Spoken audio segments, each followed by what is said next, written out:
আপনার এই প্রথম, কিন্তু এর আগে যে করেছে সোহেল আমাকে বলেছে, কিন্তু দুঃখের বিষয় আমি দেশে ছিলাম না, যার জন্য আমি যুক্ত হতে পারিনি আর কি। প্রথমে আমি আমার সামনে যারা আছে, আমার গণমাধ্যমের, আমাদের টেলিভিশনের, আমাদের ইউটিউবার সবাইকে আমি ধন্যবাদ জানাই। আমার সাংবাদিক ভাই বোনদেরকে খুব ভালো লাগছে, বেশ সুন্দর ওয়েতে মনে করেন যে বসে আছে সবাই চুপচাপ, বেশ ছবি তুলছে, খুব ভালো লাগছে আর কি। আমি আসলে সোহেলকেও আমি অনেক স্নো করি। তারপরে যে এখানে যারা বসে আছেন, আমি জয়, অ্যাডলফ, এখানে আরও যারা আছে, তারপরে আমাদের কিন্তু আপনার কে বলে আলমগীর, ও কিন্তু অনেক ছবি বানিয়েছে, এখন দেশ বিদেশে ঘুরছে, অনেক অনুষ্ঠান করে।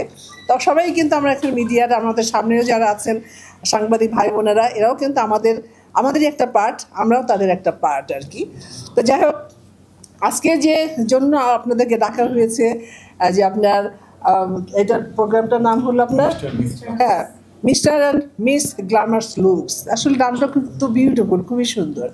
তো এই সিজনে আমি এই সিজনে আসতে পেরে আসলে নিজেকে ধন্য মনে করছি। আর এত সুন্দর একটা প্ল্যাটফর্ম, এই প্ল্যাটফর্মে কিন্তু আমি মনে করি যে আমাদের দেশে কিন্তু অনেক আনাচে কানাচে, আনাচে কানাচে শব্দটা খুব মনে হয় যে অন্যরকম মনে হয়, কিন্তু আমাদের দেশে মনে করেন যে বাংলাদেশে অনেক জায়গায়, মানে মফস্বল থেকে শুরু করে গ্রামগঞ্জ থেকে শুরু করে, কিন্তু আমি কিন্তু আমি মফস্বল গ্রামেরই মেয়ে, যার জন্য আমি জানি যে তাদের অনেক কিন্তু প্রতিভা আছে।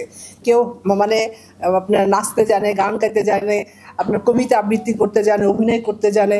আবার কিন্তু দেখেন মফস্বলে আমি অনেক জায়গায় দেখেছি যে তারা কিন্তু অনেক মানে কারুকার্য, মানে যে ড্রেসের ব্যাপারে আপনার যে মানে অনেক কিছু এই করতে পারে, যেমন তোমরা ড্রেস ডিজাইন করো, আমি দেখেছি আমাদের দেশের রাজবাড়িতে, ওরা কিন্তু এগুলো অনেক পারদর্শী, কিন্তু প্ল্যাটফর্ম পায় না যে সেখানে যে তাদের এই কাজের এগুলো প্রকাশ করবে।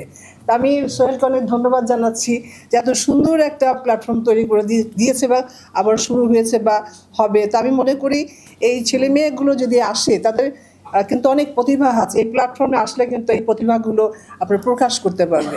তাতে করে কি হচ্ছে যে আমাদের যে জার্নালিস্ট ভাই বোনেরা আছে, তাদের মাধ্যমে তারা প্রচার পাবে, আপনার দেশবাসী জানতে পারবে যে এর মধ্যে প্রতিভা আছে, এই গুণটা আছে। আর মনে হয় যার যার প্রতিভা নিয়ে কিন্তু এগিয়ে যেতে পারবে আর কি এই প্ল্যাটফর্মের মাধ্যমে। আমি বলবো আপনার মানে আমাদের যারা মানে এই ধরনের প্রতিভা আছে, আপনারা হয়তো প্রকাশ করতে পারছেন না, আমি বলবো এই প্ল্যাটফর্মে আসুন, শিখুন। আর তারপরে যে অ্যাডলপের মতো মানুষ আছে, সে কিন্তু অনেক কিছু শিখাতে পারবে, আমাদের অনেক বড় অভিনেতা। অবশ্যই না কি বলো, আমি তো একটা সময় সেন্সর বোর্ডে ছিলাম, তোমার অনেকগুলো ছবি আমি দেখেছি, খুবই ভালো অভিনয় করে সে। আর সোহেল তো খুবই নিবেদিত প্রাণ, সে এই স্টুডিওটা করেছে শুধু আপনার সংস্কৃতি মানুষের জন্য। এখানে আমি অনেকবার এসেছি, অনেকেই কিন্তু এখানে ডান্সের গ্লোবিং করেছি, অনেক সময় র্যাপের দেখতে বলে তোমার আপনার রিহার্সাল করেছে, আমিও অনেক সময় জাজ হয়েছি। আবার এই প্ল্যাটফর্ম একটা ছিল মনে হয় যে তোমার করেছিল, যে নাম কি এক দেশে নাই। হ্যাঁ, যাই হোক, আমি এসেছি এই ধরনের প্রোগ্রামে, বা এই ধরনের যারা আপনার বাইরে থেকে যারা এসছে, হ্যাঁ যাই হোক, আমি মনে করি যে আসলে খুবই সুন্দর একটা প্ল্যাটফর্ম তৈরি করেছে সোহেল।